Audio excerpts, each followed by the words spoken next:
Hi friends, welcome to Cook with SG channel. இன்னைக்கு நம்ம என்ன பார்க்க போறோம்னா வாழைத்தண்டு பருப்பு போட்டு பொரியல் எப்படி செய்யறதுங்கறத பார்க்கலாம். இன்னைக்கு வந்து நம்ம வாழைத்தண்டையும் பருப்பையும் போட்டு பொரியல் செய்ய போறோம். வாங்க எப்படி செய்யலாம்ங்கறத பார்க்கலாம். அதுக்காக வந்து நான் ஒரு வாழைத்தண்டு எடுத்து நல்லா கட் பண்ணி நாரெல்லாம் எடுத்து வச்சிருக்கேன். அதே மாதிரி 1 கப் துவரம் பருப்பு எடுத்து வச்சிருக்கேன். இப்போ இது போட்டு எப்படி செய்யலாம்ங்கறத பார்க்கலாம்.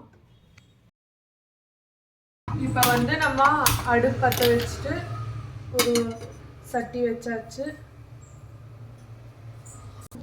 இப்போ வந்து நம்ம வாழைத்தண்டை நல்லா தண்ணியிலேருந்து அரிச்சு எடுத்தாச்சு.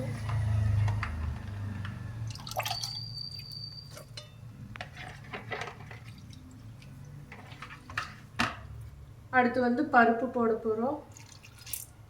இப்போ இது வேகிற அளவுக்கு கொஞ்சம் தண்ணி ஊற்றி மஞ்சள்தூள் போட்டு வேக வச்சு எடுத்துக்கலாம். இப்போ வந்து 1 கப் தண்ணி ஊற்ற போகிறோம் வேகறதுக்கு. இப்போ வந்து நம்ம 1/2 ஸ்பூன் மஞ்சள்தூள் போட்டு வேக வச்சுக்கலாம். அடுத்து வந்து உப்பு போட்டுக்கலாம் வெந்ததுக்கப்புறம். இப்போ நம்ம எவ்வளோ வெந்திருக்குங்கிற பார்க்கலாம். இப்போ பாருங்கள், நம்மளுக்கு கொதிச்சுட்டு இருக்குது.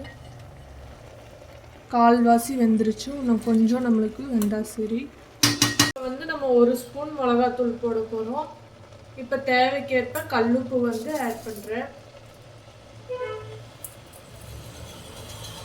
இப்போ தாளிப்புக்காக கொஞ்சம் சின்ன வெங்காயத்தை நீளமாக கட் பண்ணி எடுத்துருக்கேன்.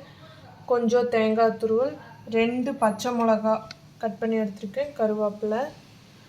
மிளகாத்தூள் போட்டங்காட்டிக்கு இப்போ வந்து மிளகா வந்து கம்மியாக போட்டிருக்கோம். இப்போ வந்து நம்ம தாளிப்புக்காக வடைச்சட்டி வச்சாச்சு, எண்ணெய் ஊற்றியாச்சு. இப்போ வந்து கடுகு, உளுத்தம்பருப்பு, 2 ஜீரகம், எண்ணெய் வந்து இப்போ நம்ம தாளிப்புக்கு அளவாக தான் ஊற்றிருக்கோம். இது பொரிஞ்சோடனே நம்ம வெங்காய மிளகா போட்டுக்கலாம்.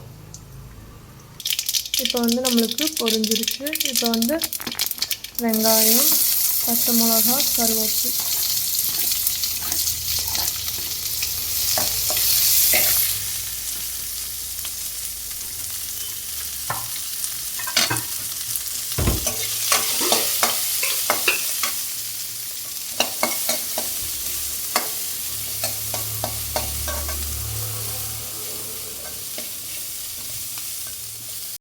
இப்போ வந்து நம்மளுக்கு வந்து வணங்கிருச்சு. இப்போ வந்து நம்ம பருப்பையும் வாழைத்தண்டையும் உள்ளே ஆட் பண்ண போகிறோம். இதை வந்து ஒரு வணக்கி உள்ளே வந்து தேங்காய் பூ போட்டு ஆஃப் பண்ணிட்டு போகிறோம். இப்போ வந்து நம்ம தேங்காய் பூ, மல்லித்தழை எல்லாம் போட்டாச்சு. இப்போ வந்து ஒரு பவுலுக்கும் மாற்றிட்டோம். இப்போ வந்து நம்ம சுவையான வாழைத்தண்டு பருப்பு போட்டால் ரெடி ஆயிடுச்சு. இந்த மாதிரி வீட்டில் ஒரு டைம் செஞ்சு சாப்பிட்டு பார்த்துட்டு கமெண்ட்டில் சொல்லுங்கள் ஃப்ரெண்ட்ஸ். சப்ஸ்கிரைப் பண்ணுங்கள். தேங்க்யூ. அடுத்த வீடியோவில் சந்திப்போம்.